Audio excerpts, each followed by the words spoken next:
जय शिवराय मित्रांनो. तर आपण आज जाणार आहे कैची धामला, जे की उत्तराखंडमध्ये आहे. निमकोरली बाबांचा आश्रम आहे ते पाहायला.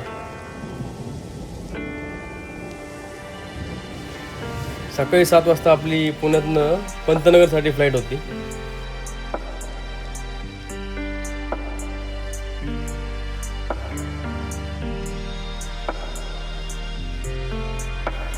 माझ्यासमोरच एक बारका बाळ बसलेलं, ते पण कैची धामसाठी चालू होतं बाबांच्या दर्शनासाठी. हे पंतनगरचं एअरपोर्ट आहे. आपल्याला इथं उतर लागतं कैची धामला जाण्यासाठी. एअरपोर्टच्या बाहेर आपल्याला कॅब टॅक्सी सगळं भेटतं. कैची ऑन द वे कैची धामला जाताना आपल्याला असे बारीक बारीक रस्ते जावं लागतं. आजूबाजूला सगळे असे डोंगर आहेत. मस्त सनसेट होत होता.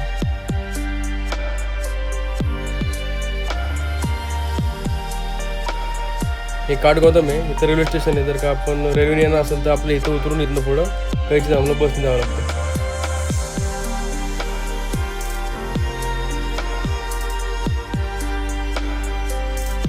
ऑन द वे कैची धामला जात असताना आपल्याला हे बजरंग बलीचं मंदिर दिसलं.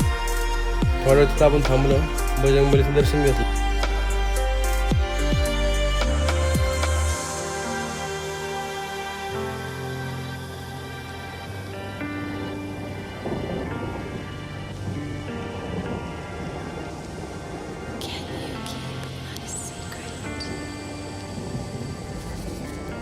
बजरंग बलीचं मस्त दर्शन झाल्यानंतर आपण मस्त सनसेट एन्जॉय करत पुढच्या प्रवासाला सुरुवात केली.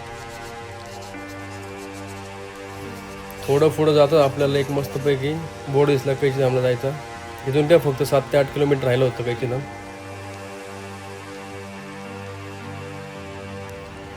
तरी पण आम्हाला पोचायला संध्याकाळ झाली. अंधार झाला होता, त्यामुळे आश्रम पण बंद झाला होता. त्यामुळे आम्ही आजूबाजूला थोडा परिसर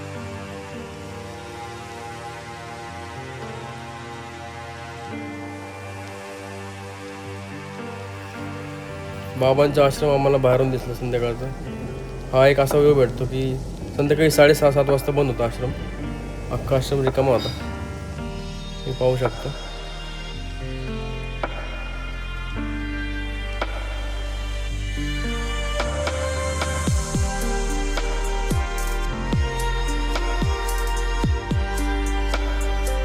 या कंपनीमधून आपल्याला प्रवेश करावा लागतो आश्रममध्ये जाण्यासाठी. कैची धामला येत असताना तुमचा जो होमस्टे आहे तो तुम्ही ॲडव्हान्समध्ये बुक करावा. लोकांची बोलल्यानंतर आम्हाला कळलं की 2 हॉटेल चांगले संध्याकाळी जेवण करण्यासाठी. त्यातलं आम्ही अन्नपूर्ण हॉटेलला गेलो होतो.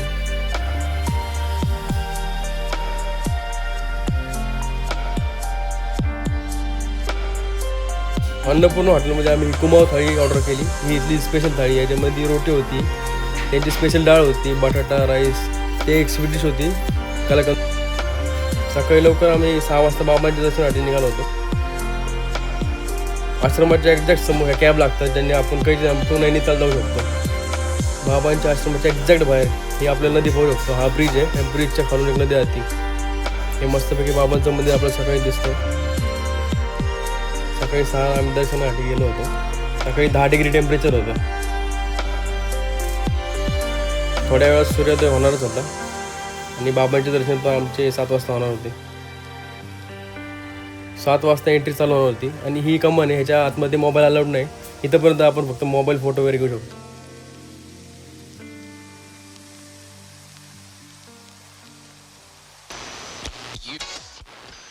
सात वाजता बाबांची आरती झाल्यानंतर आम्ही बाहेर आलो. इथंच सगळे भाविक आश्रमासोबत फोटो घेत होते. मंदिरामध्ये आपल्याला जास्त वेळ थांबता येत नाही, कारण भाविकांची गर्दी असल्यामुळं आपल्याला दर्शन घेऊन लगेच बाहेर जावे लागते. बाबांचं दर्शन झाल्यानंतर आपण ठरल्याप्रमाणे आपल्या पुढच्या ठिकाणासाठी म्हणजे नैनितालसाठी निघालो. आश्रमाच्या बाहेरून आपल्याला एक इनोवा भेटली. कैची धाम टू नैनिताल हे फक्त 20 किलोमीटर अंतर आहे. त्याच्यासाठी हे लोक 1,500 ते 2,000 रुपये घेतात आपल्याकडनं. आता ते गाडीवर डिपेंड आहे. आम्ही 7 सीटर घेतली होती, त्यामुळे ते आमच्याकडून 2,000 रुपये. मस्त सकाळी ऊन पडलं होतं. मस्त आम्ही घाटातल्या रस्त्याने चाललो होतो. आजूबाजूला बघा मस्त डोंगर बिंगर आहेत. इथे येणं असेल तर सगळ्यांनी काळजी घ्यावी की इथे थंडी भरपूर आहे. जितकं जमलं तिथं स्वेटर वगैरे सगळं घेऊन यावं. कारण आम्ही 2-2 स्वेटर घातले होते, तरी पण टेम्परेचर 10 डिग्रीच्या खाली असल्यामुळं थंडी जबरदस्त होती. एवढं ऊन पडलं होतं तरी काय फायदा नाही, कारण फुल थंडी वाजत होती. या घाटामधून जाताना आपण आजूबाजूला पाहू शकतो की इथं जे डोंगर आहे ते दरड कोसळण्याचं प्रमाण भरपूर जास्त आहे.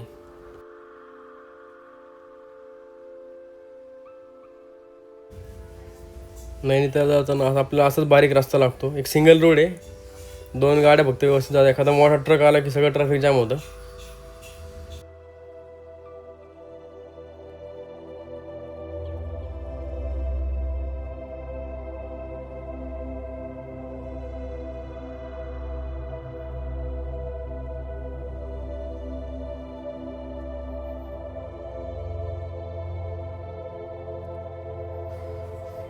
एक तास ट्रॅव्हल केल्यानंतर आपण फायनली पोहोचलो नैनितालमध्ये. नैनितालमध्ये प्रवेश केल्यानंतर आपल्याला तिथं बसस्टॉप लागतं. या बसस्टॉप तिथं आपल्याला सगळे बस आहेत, टॅक्सी, भाड्याच्या गाड्या भेटतात, ते सगळं सोय इथंच आहे.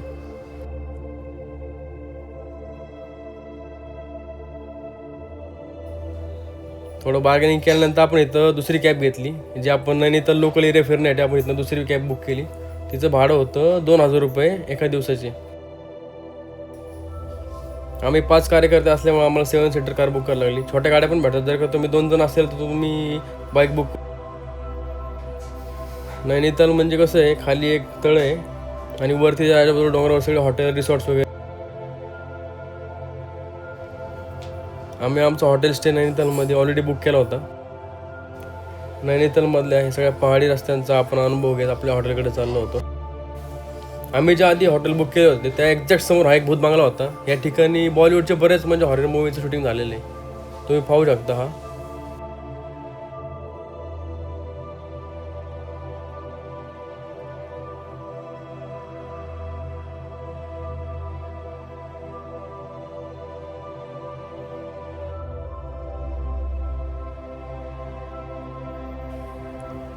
भूत बंगल्याच्या आजूबाजूचा परिसर पाहिल्यानंतर आम्ही आमच्या हॉटेलमध्ये प्रवेश केला.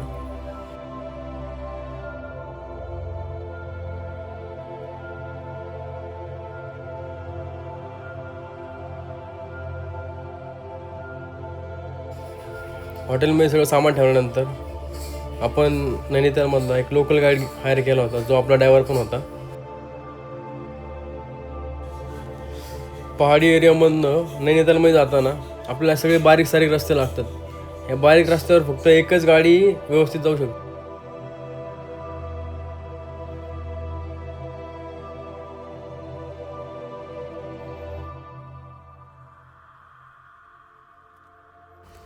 नैनितालच्या डोंगरावर हे जे काही हॉटेल आहेत यांच्यासमोर हा फक्त सिंगल रोड आहे, म्हणजे 2 गाड्या जर का आल्या तर ट्रॅफिक जाम म्हणून कन्फर्म आहे. हे असे वेगवेगळे हॉटेल तुम्ही पाहू शकता जे नैनितालच्या डोंगरावरती आहेत.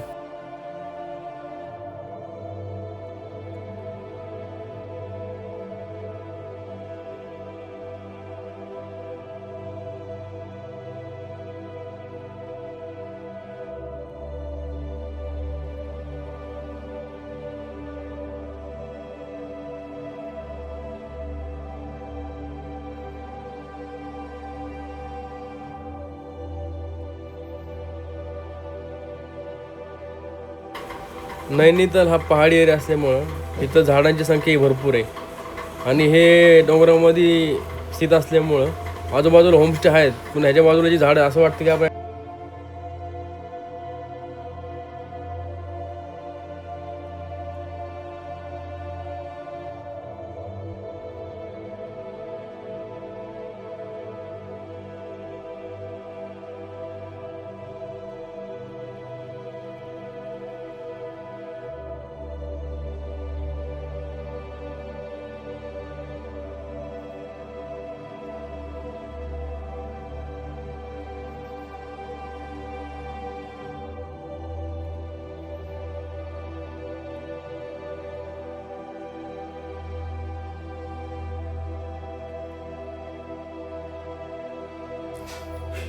खाली नैनितालमध्ये जात असताना आजूबाजूला जे डोंगर होते ते आपल्या सह्याद्रीपेक्षा भरपूर मोठे होते.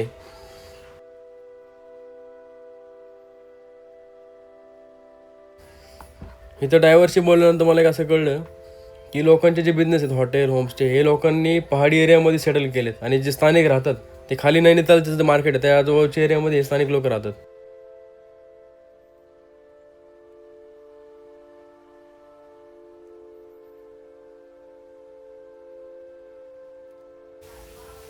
नैनितालमध्ये आजूबाजूला जर का आपण डोंगरावर पाहिलं तर फक्त घरं नुसती दिसतात.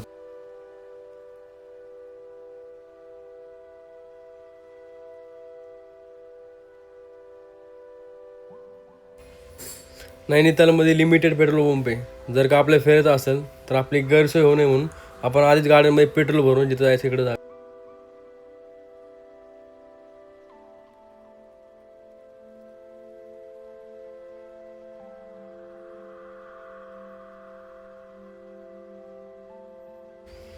आपण जी कॅब बुक केली होती त्या कॅबच्या ड्रायव्हरसोबत आपण नैनितालमध्ये काही स्पॉट आपण बघणार होतो. ते स्पॉट बघायला जात असताना कंटिन्यू आपल्याला चढ उतार आजूबाजूला डोंगर झाडी बघायला मिळत होतं.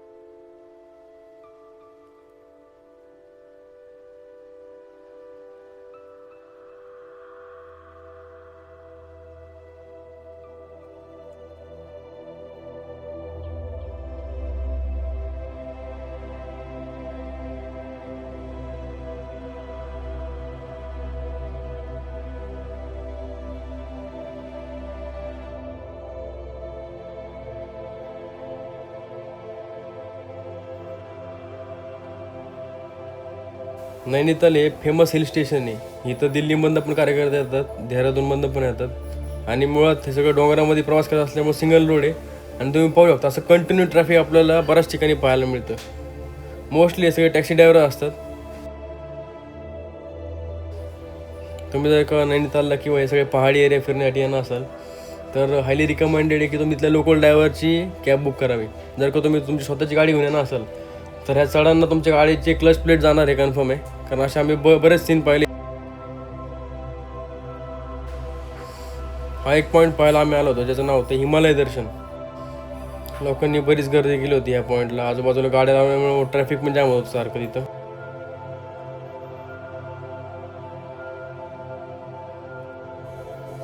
इथून खाली एक भयानक दरी होती आणि एक्झॅक्ट समोर सगळे डोंगर होते आणि तिथून पुढे एक बर्फाची लेअर दिसत होती आपल्याला जी की हिमालय होते. या पॉईंटवरून आपल्याला हिमालय पर्वतरांगेचं दर्शन होतं, त्यामुळे याला हिमालय दर्शन असं म्हणतात.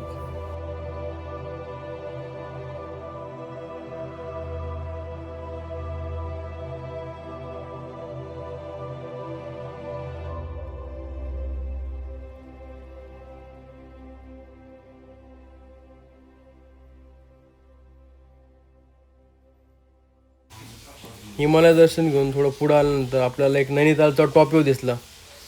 या पॉईंटवरून आपण जर का नैनिताल लेक पाहिला तर तो आपल्याला एक आंब्याचा आकार कसा असतो त्याप्रमाणे आपल्याला दिसतो.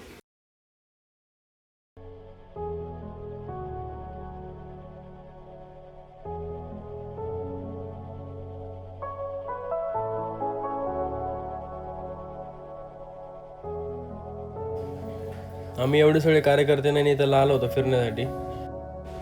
इथले लोकल स्पॉट फिरत असताना आम्हाला या भावाची भरपूर मदत झाली.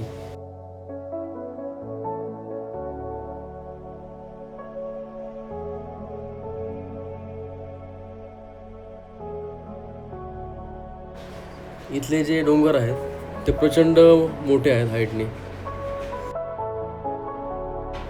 इथं आपण जर का वरून पाहिले खाली तर फक्त आपलं असे वळणाचे रस्ते दिसतात आणि खाली एक अशी खोल दरी दिसते.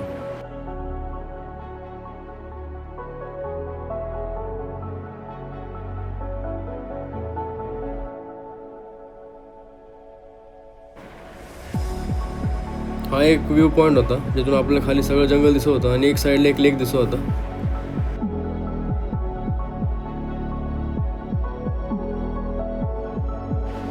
नैनिताल फिरत असताना आम्हाला जंगलामध्ये एक असा रस्ता भेटला की जो एकदम सुमसाम रस्ता होता आणि आजूबाजूला फक्त अशी उंच उंच झाडी होती.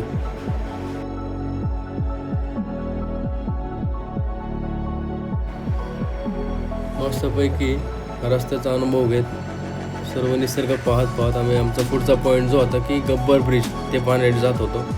रस्त्याने जात असताना आपलं असे मस्त उंच झाडं पाहायला मिळतं. अशा टाईपच्या रोडला दरड कोसळणे भरपूर कॉमन आहे इथं.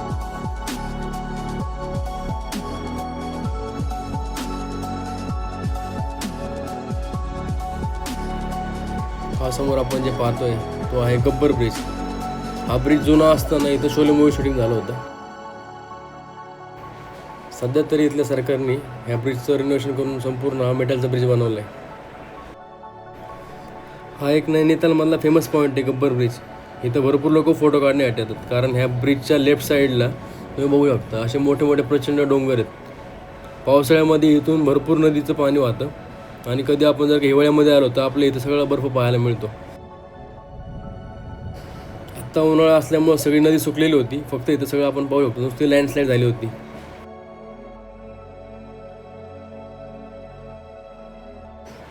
तेच जर का आपण ब्रिजची दुसरी साईड बघितली तर खाली अख्खी दरी आहे, तुम्ही पाहू शकता. आणि जर का हेच इथूनच पाणी ते नैनितालच्या खाली लेकमध्ये जातं.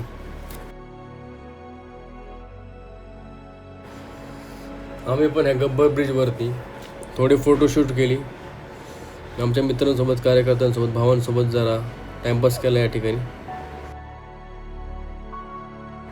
गब्बर ब्रिज नंतर आपण आपला पुढचा पॉईंट जो की होता हनुमानगड, म्हणजे कैची धामनंतर अजून एका ठिकाणी आपले निमकोरली बाबा हे गेले होते. हा आश्रम पण बाबांनीच बनवला होता. इथे पण आतमध्ये मोबाईल अलाउड नाही आहे. हनुमानगडमध्ये बाबांच्या आश्रमामध्ये एक वेगळीच वाईब आहे. हायली रिकमेंडेड आहे हनुमानगड सगळ्यांसाठी. संध्याकाळी परत आपण नैनितालमध्ये आलो खाली लोकल एरियामध्ये, जे की आता आपण नैनितालमधून आपल्या परत हॉटेलला जाणं होतं. थोडं फ्रेश होऊन आपण परत संध्याकाळी आपलं नैनितालचं मार्केट फिरण्यासाठी येणं होतं.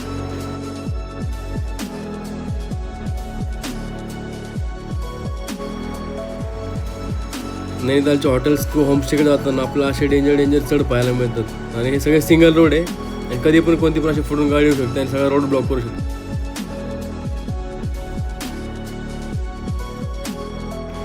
संध्याकाळी फ्रेश झाल्यानंतर आपण खाली नैनितालमध्ये आलो आणि समोर पाहतो तिथं एक गुरुद्वार आहे आणि नैना देवीचं एक मंदिर आहे. पण या मंदिराच्या आतमध्ये पण मोबाईल अलाउड नाही, त्यामुळे आपण फक्त बाहेरूनच व्हिडिओ रेकॉर्ड केलेले.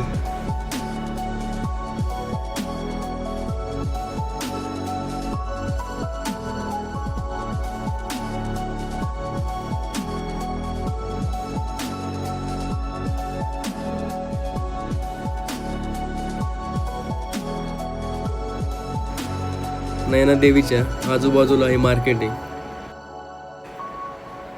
हे मार्केट भरपूर मोठं आहे.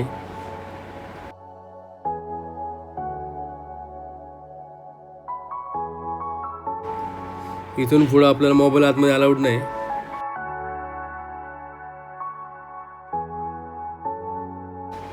नैना देवी मंदिरामधून समोरच नैनितालचा तो फेमस लेक आहे आणि संध्याकाळी आपण जर का पाहिलं तर ही सगळी घरांची प्रतिमा सगळी पाण्यामध्ये दिसते.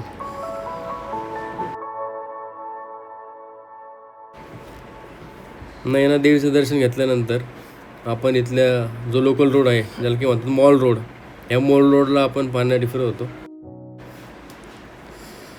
या रोडला फिरत असताना आपल्याला एक बल्किंगवर असलेला कुत्रा दिसला. त्याचं गेनिंग मोड चालू होता. भाऊ निवांत रस्त्यावर बसला होता. या मॉल रोडला भरपूर असे हॉटेल्स आहेत, कॅफे आहेत ज्याला आपण विजिट करू शकतो.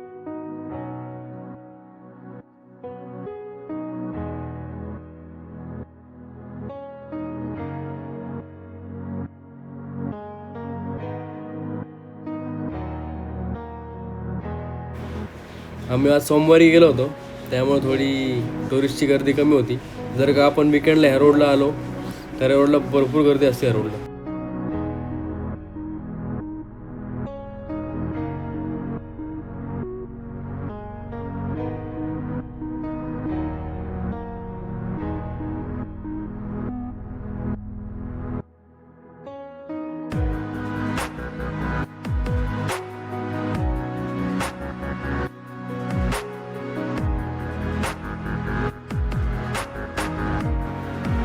नैना लेकच्या पाण्यामध्ये मस्तपैकी गुरुद्वारचं आणि नैना देवी मंदिरची प्रतिमा अशी सगळी लाइटिंग बिटिंग सगळी दिसत होती.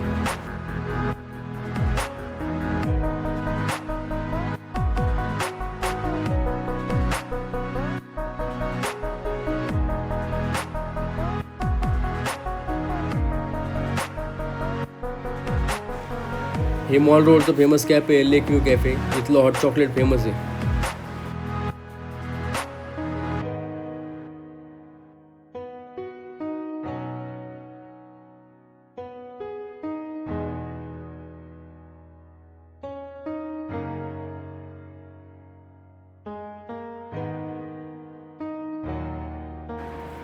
नैनिताल हे भरपूर थंड आहे. मॉल रोडला चालला असताना इथं भरपूर थंडी होती.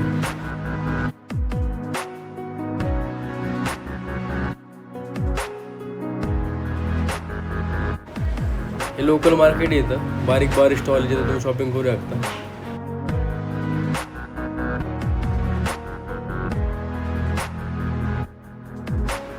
इथं अशा काही वेगळ्या फेमस गोष्टी आहेत, त्या सगळ्या लाकडाने बनलेल्या आहेत. हे आपल्या अशा पहाडी एरियामध्ये भेटतात फक्त. दुसऱ्या दिवशी आपण आपला नैनितालचा प्रवास संपवून एअरपोर्टकडे चाललो होतो.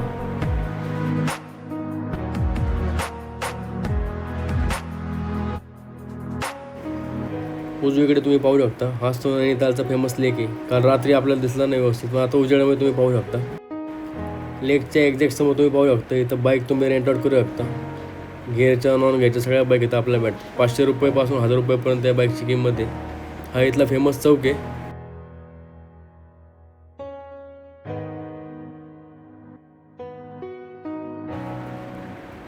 समोर हे आपण पाहू शकतो, हे इथलं बस स्टॉप आहे. इथं सगळ्या गाड्या वगैरे लागतात, बस, टुरिस्टच्या टॅक्सी बिक्सी सगळं.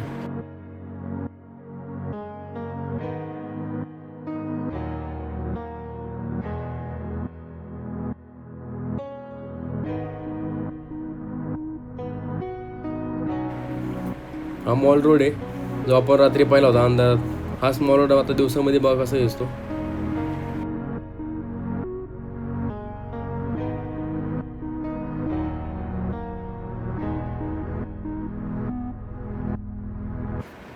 ह्या मॉल रोडची एक फेमस गोष्ट अशी आहे की हा मॉल रोड इंग्रजांच्या काळात बनवला होता. याच्यामध्ये की डावी साईड उंच आहे आणि रोडची उजवी साईड खालच्या लेवलला आहे. म्हणजे इंग्रज आधी डाव्या साईडनी वरती चालायचे आणि उजव्या साईडला जे आपले भारतीय लोक आहेत त्यांना खालचा दर्जा दाखवण्यासाठी त्यांना उजव्या साईडच्या खालच्या रस्त्याने चालायला लावायचे. हे आम्हाला तिथल्या लोकल माणसासोबत बोलताना कळतं. कैची आमचे दर्शन घेतल्यानंतर नैनितालमध्ये फिरल्यानंतर एक चांगला अनुभव घेऊन आम्ही आपल्या परतीच्या प्रवासासाठी निघलो होतो. मस्तपैकी रस्त्यावरचे सीन एन्जॉय करत आम्ही चाललो होतो. नैनितालमधून पंतनगरला जाण्यासाठी आम्ही कॅब बुक केली होती. तसं इथं बसचं ऑप्शन पण आहे, पण आता आमची फ्लाईट लवकर असल्यामुळं आम्ही कॅबचा ऑप्शन सिलेक्ट केला होता. आमची 2 वाजता पंतनगरमधून फ्लाईट होती. त्याच्यासाठी आम्ही 3 तास आधी निघलो होतो नैनितालमधून, जे की 2 तास ट्रॅव्हलिंगसाठी आणि 1 तास आपला बॅकअपसाठी.